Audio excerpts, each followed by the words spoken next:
Hello Internet, welcome to Only Kind of Everything, and as you can tell by the title of this video, we are going to be talking about what I think is potentially one of the biggest what-ifs in WWE, and even arguably maybe all of professional wrestling. Now, obviously the title says, what if Roman never left? And it is contingent on the idea that COVID-19 effectively never happened. Because that's the reason Roman Reigns took that sabbatical leading into WrestleMania. So, what if that sabbatical never happened? Well, you can obviously, going from the earliest possible changes to the more recent possible changes. Roman probably would have beaten Bill Goldberg for the Universal title. I don't think that it's a shocker that Goldberg lost to Braun Strowman, because I think the plan was always for Goldberg to lose. So, Braun Strowman does not get that Universal title win that he holds through SummerSlam of that year, or close to SummerSlam that year. Him and Bray Wyatt were feuding at that point. But it quickly snowballs, and the potential changes to the overall scene of WWE, I think is kind of crazy if you think about it. So, some of the major things that probably won't happen in a world where Roman doesn't step away, the biggest, the tribal chief probably doesn't ever exist. A big part of that was him taking that time away and coming back with this persona that becomes the tribal chief very quickly. In conjunction with that, maybe Paul Heyman and Roman Reigns align at some point. But again, it's not the bloodline. It's not the tribal chief. And then even going further than that, I don't know if we have main event Jey Uso anymore if that doesn't happen. Maybe it's easy to forget, but the main event Jey Uso, that moniker really started when he was main eventing against Roman Reigns for the Universal title. He was getting these huge singles matches.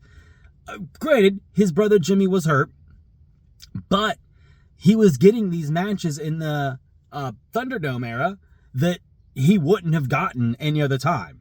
Roman was given mic time during that there wasn't fans he was interacting with. He was just talking straight down the camera.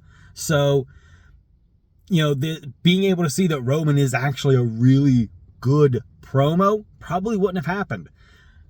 But main event Jey Uso may never have come to fruition because he would have never gotten those singles matches with Roman that really showcased his abilities.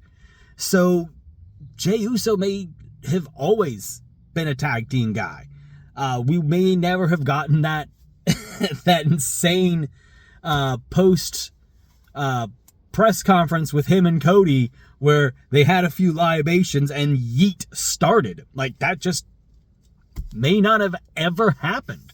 Look at someone like Sami Zayn, who, for all intents and purposes wasn't doing much going into what he was doing with the bloodline. And even that was really, rumor has it, and I didn't do enough digging, I probably should have, but it really was never supposed to be a really long-term thing.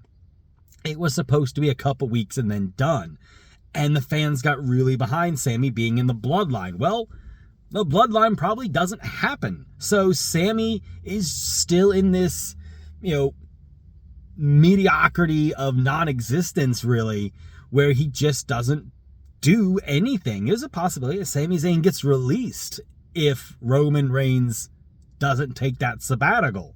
Look at Solo Sikoa. He gets brought up in the bloodline. When he's in NXT, he's the street champion and he's this face guy. When he comes up with the bloodline, you have this very different character, very stoic, very quiet, that eventually becomes the Solo we know today. Well, none of that probably transpires because, again, Roman Reigns doesn't have a faction around him if he does not take that sabbatical. Excuse me, I kind of almost misspoke there. And that, I think that even transpires into a couple other hires. You know, obviously, we're talking Vince era to Triple H era, but do you really think that the Gorillas of Destiny would have debuted on the main roster had it not been because they were aligning with Solo Sikoa and his Bloodline 2.0? I don't think so. They would have gone through NXT and, you know, they would have had that time as a tag team. You could even argue, you want to talk a more recent signing and a more recent big deal, Jacob Fatu. You know, we all know he's good, but odds are he was realistically brought in to be the enforcer for Solo's bloodline, which Solo's bloodline wouldn't exist at all had Roman not taken that sabbatical, because it was bloodline versus bloodline. You can even argue that Jeff Cobb, his signing you can attribute to an extent to this whole situation. Obviously, some of these guys would still be picked up regardless because they are phenomenal talents. But would they be featured in the same way that they have been? That's kind of the point I'm making. Jacob Fatu, he's an undeniable talent. There was a time people thought he would never get signed to WWE. Maybe he does, maybe he doesn't. But even if he did, he most definitely would not have been no-selling Randy Orton within a couple weeks. Jacob Fatu was given very special treatment because they wanted this stare down and this face-off between Jacob and Roman to be a big deal. And the only way to do that would have been to have Jacob no-selling guys that you don't normally no-sell. And, you know, if we're on the topic of signings and whatnot, Cody Rhodes was going to come to WWE one way or the other. That was evident because his first feud wasn't with Roman Reigns. But would Cody be as over as he is now if he didn't get entangled into the bloodline feud, into this, you know, year-long build of facing Roman Reigns and getting that title?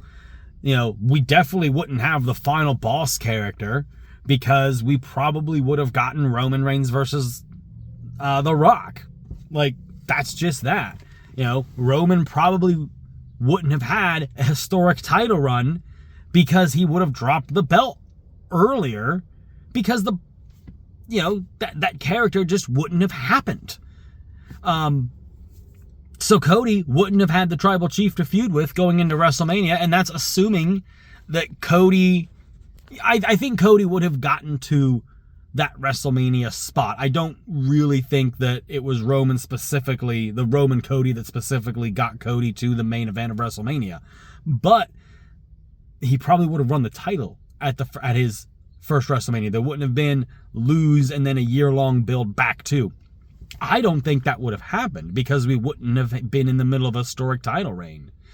So it's this really interesting way to look at things, you know.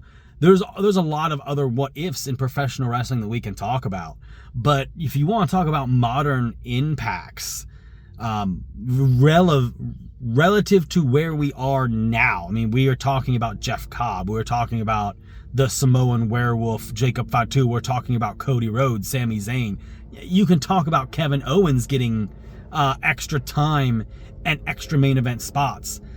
Something else you can even talk about, guys who maybe would have won a world title had Roman not been this tribal chief character, probably would have.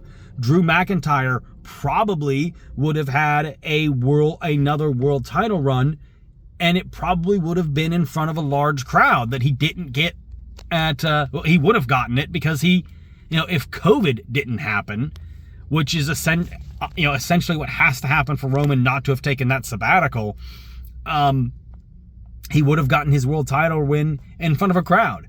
If COVID did happen and Roman just didn't take the sabbatical, I think at some point Drew probably would have won a world title because Roman wouldn't have been in the middle of the tribal chief character. Kevin Owens probably could have been a world champion by now. Again, I should say, both of these men. Nakamura maybe even gotten a world title run. It's crazy to think that this historic run, for as good as it was and as much good it did for the business, there are guys that probably would have had a world title run in that time frame had Roman not been the tribal chief. Because the tribal chief character warranted, it needed that title to remain relevant. Now he doesn't need it, obviously, but he needed those wins as a tribal chief, to create this aura around him that if that sabbatical doesn't happen, that aura, that tribal chief character just doesn't exist. Do we still have a version of the big dog? No, absolutely not. I'm sure Roman would have eventually found a way to integrate some different character, but it wasn't going to be, he was going to be the big dog for a while longer. I don't think it would have been the tribal chief, at least not in the way that we know the tribal chief now. That's that way to look at things.